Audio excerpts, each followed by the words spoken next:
Hi, welcome back to my channel. Today I'll be going over an academic research paper that I have published during my academic years at Concordia University. It is titled The Numerical Analysis of a Low Reynolds Number Kepler 387 Airfoil.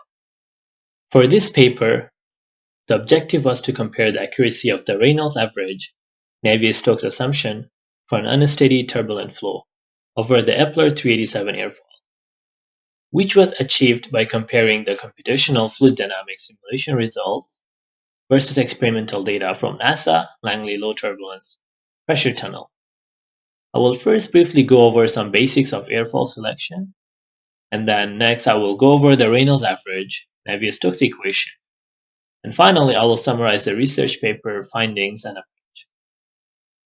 So let's start. An airfoil is anything that's designed to manipulate the flow of air to produce lift. The ideal shape depends on how fast or what altitude the aircraft is going to be flown, or what type of flight. For example, if a difficult aerobatic maneuver is necessary during flight, but they're all shaped to manipulate the flow of air to produce a force, in other terms, the lift. There are many designs, though, for the airfoil, and here are some examples. Here you could see this is called aerobatics purpose, sports, glider, high lift sailplanes, and many others. For a short takeoff and landing wing design, an airfoil with a thick leading edge and good wing surface area is necessary. Such an airfoil is not good for flying too fast, but at low speed can generate high lift, as well as it can land slowly and take off with short runaway. For this research, the Kepler 387 airfoil was chosen because of this characteristic, its low speed characteristic. So now I'm going to go over the Reynolds average Navier-Stokes Reynolds equation, which is one of the most important equations for modeling complex turbulent fluid.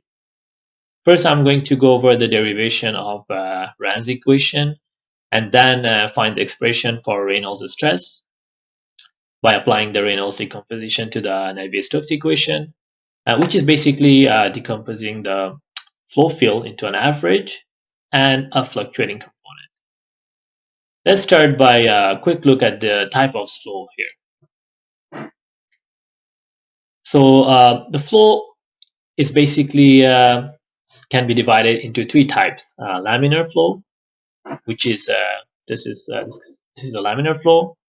Then here we have transient flow, and then here you have turbulence flow. Generally, the flow can be determined using a Reynolds number.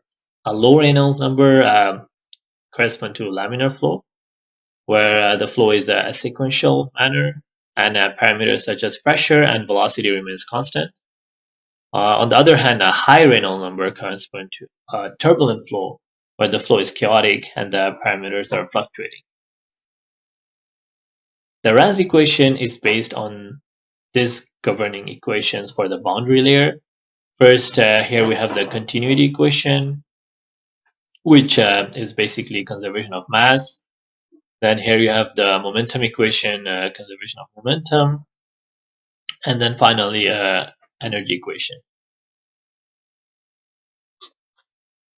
Let's look at the Reynolds decomposition of the flow field. So here we have the flow field in terms of its mean component, average component, and the fluctuating component.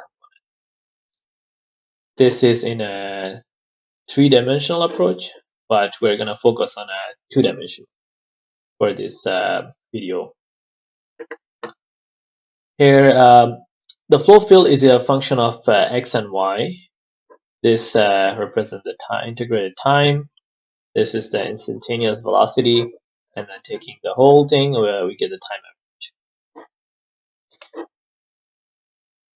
In a graphical representation, the blue line represents the average flow field, and then the brown curve that represents the instantaneous flow field. In the case of laminar, both is same, instantaneous and the average.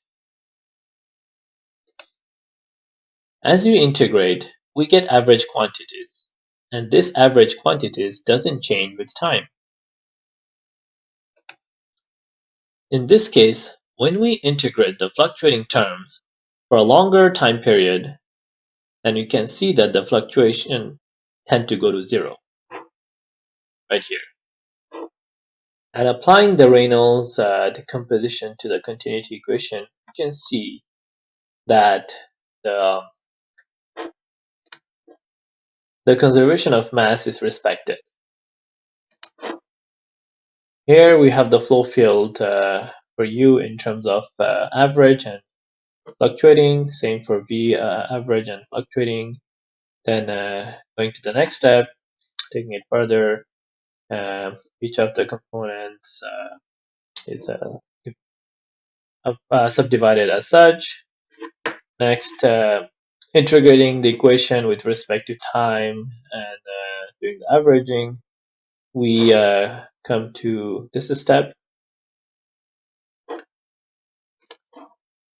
So here we take the integral of the mean component, we take the integral of the instantaneous component.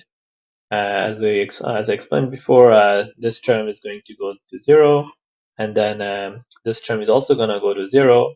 So we're left with only the average component, which is right here. And then further integrating that, we are going to end up back to basically the continuity equation in terms of the average flow field. In a similar approach, now let's apply the integral rule to the momentum equation. In the case of the momentum equation, we will first start by multiplying 1 over density on both sides, right here.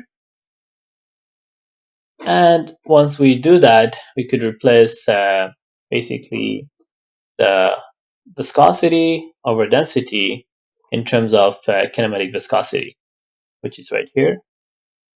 And then we add the x component of velocity, which is multiplied by the continuity equation. And we come to this step right here. So this is the part that we add in terms of which is the continuity equation. Simplifying that, here we end up with this equation.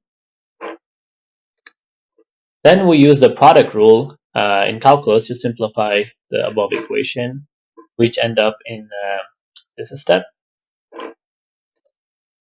So applying this condition of product rule, the combined equation gives us this equation right here. And then further simplifying, we get this equation at the end right here. Moving on, here in this step, we have every term in terms of their average and fluctuating component. Taking the integral of each term, we end up with this equation where many of the term in terms of fluctuating component is going to cancel out, such as this term over here, this term, then this term over here. This is gonna cancel out as well. This is gonna cancel out. And let me see what else. Also, this term is going to cancel out. So that gives us the final form. Moving on, we have here the next step where we could simplify it further by taking 1 over density multiplied by the partial derivative, and we have the last equation in terms of Reynolds stresses. So here, this is the inertial term, we have the pressure term, then viscous stress right here, and then finally this is for the Reynolds stresses. So to summarize The Navier-Stokes equation, this is the Navier-Stokes equation in x direction, and applying the Reynolds decomposition, we end up getting the Reynolds equation in x direction in its complete form. So, on a side note, in recent years, there has been a lot more increased in the application for low Reynolds number airfoil, and this increase has been both for military and civil application. Among the many applications, some important ones include UAVs, so unmanned aerial vehicles. They're also used for a small wind turbine and propellers. UAVs, they originated mostly for military application, and now they have expanded their use in commercial, scientific, agriculture research, and many other fields. So basically, civilian drones now vastly outnumber military drones. For example, we could see how the UAV have evolved over the years, starting by 1985, where you have the first use for navies, and now they're in all the field, Army, Air Force, as well as Navy, and they're much, much more sophisticated than. So why is there a use or increase for the demand in UAVs? First of all, they're capable of autonomous flight. They can work on high threat environment, like a survivability environment. They are as well capable of staying on station for far longer period than before. They can perform really high Gs where it would be difficult for a pilot under normal circumstances. They're also very simple, cheap, and efficient in like many ways.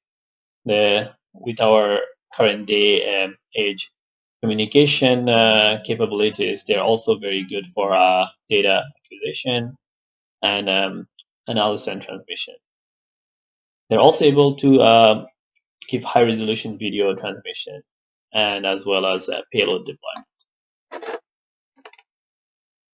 UAVs, in terms of military application, they are usually used for reconnaissance, surveillance, and wild area aerial surveillance. They're also used for battlefield situation awareness, as well as study, and then obviously landmine detection. Here's some example of different type of UAVs we see here.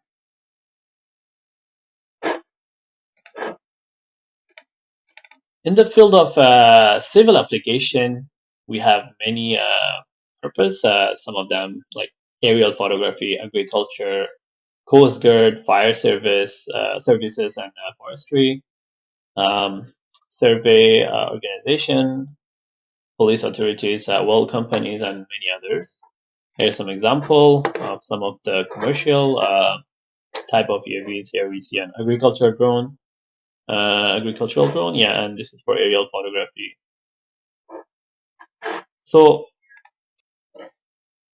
for this research paper, we had to examine the usually you have two different RANS turbulence model, one of them being SA and the other one being SST. SA stands for Speller-Almaraz equation, and the SST stands for Venter shear stress transport equation. These are the equation over here, and they're derived from Reynolds average Navier-Stokes, basically. So going back, well, we had to compare the accuracy of the RANS assumption for on a steady turbulent flow for the Epler 387 airfoil. The software that was used was Su2. It's an open source software, and we have used the Speller-Almaraz and SST method in the computational fluid dynamic analysis. Now, to look at what type of mesh independent study that was done is basically it was a structure rectangular mesh for resolving the boundary layers. The grid convergence study was performed to find out how the mesh quality affects the CFD simulation result, and about like a 5% difference in values was achieved between two consecutive grid level, which means the type of mesh, from coarse mesh to a fine mesh. The mesh resolution actually plays a very vital role when it comes to solving especially turbulence models, the results accuracy, also near the boundary layer. That's very, very important. Here's some example of the different type of mesh. And this is being the coarse grid. Next, we have the medium grid. And then here we have the fine grid. So as you can see here, we have very, very, very high resolution mesh near the airfoil surface and the boundary layer. This is the result in terms of coefficient of lift for different mesh. In the mesh independent study, we have the result for coefficient of drag. If you're interested in much more detail study the explanation, then I will provide the research paper, the link to the research paper in the description, so you could go and download the research paper from Google Drive and have a look in depth. This is the graph for Y value. When it comes to the Y value, this represents the difference in the quality between the type of mesh, so coarse grid to fine grid. What's the difference in quality of the mesh? The Su2 study was performed basically at very different parameters. Some of the reference parameter that was used to perform was at Mach 0.05, at Reynolds number 60,000, and at a specific pressure of 344,073 kilopascal. Sorry, so 34 kilopascal, and a room temperature of 293 Kelvin. There are different comparison that was done in terms of the numerical solution in SST and SA model against experimental solution for the coefficient of lift, coefficient of drag, and lift to drag ratio at a different angle of attack. So these were the different type of simulation performed on Su2 software. Here are some results. So here we have the coefficient of lift versus angle of attack. We see how closely actually the results are in terms of this numerical solution and an actual experimental data. So the green represents the experimental data, and the red and blue represents the numerical solution. Su2 software, and they're very, very accurate in terms of result.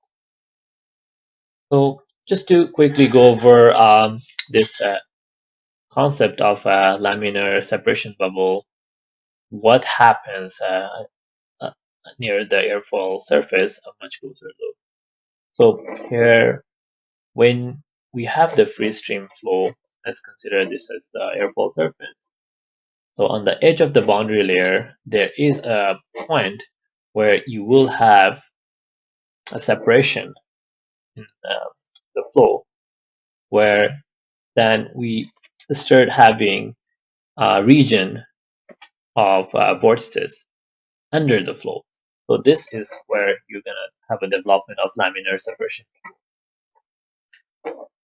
So this graph represents more in detail how how it is distributed. This has short and long pressure bubbles, more in the region of laminar to a turbulent flow. That's more in depth explained in the research paper. Moving on to the result for coefficient of drag versus angle of attack. That's also very, very accurate until basically you're reaching the stall angle of attack, and that's where there is a significant difference in the values. But at a lower angle of attack, let's say from 0 to 10, the results are quite accurate. So the free stream airflow is assumed to be laminar in the RANS model until the separation point. As I explained earlier, the RANS model doesn't capture the actual free stream flow. The portion of the drag from the leading edge to the separation point is neglected, as well as the error in numerical simulation. It arises from the inability of the RANS model to capture accurately the transition between the transition location between the laminar and turbulent region. So that's one of the issue where you are having a less accurate result. This is an example of lift to drag ratio, the result for the lift to drag. In future study, we had was to show the large eddy simulation where we have a much more accurate result compared to Su2, and it was using a high effort computational software. That's for our later videos. So the E387, which is Appler 387 airfoil, has a very good aerodynamic performance in low Reynolds number region, and the simulation basically in terms of Su2 has confirmed our assumption in terms of validating against the NASA experimental data. So in conclusion, the SA turbulence model prediction of CL, which is coefficient of lift, matches well with the experimental data, while the SST model prediction are a bit off, but the CL prediction is good, only up to 5 degrees. So it does still validate the data. The location and the extent of laminar separation bubble prediction in the case of SA model match well with the experimental data, but not for the case of SST. So each model actually varies differently and is better used for different purpose. So in case you are just interested in looking at the result and comparing it for a lower angle of attack, not very close to the stall angle, then that should not be a problem, let's say, for the SST model. But if you're going in a higher angle of attack, then perhaps that it would be much better to use the SA turbulence model. So that's all for today. Thank you, guys. Until next time.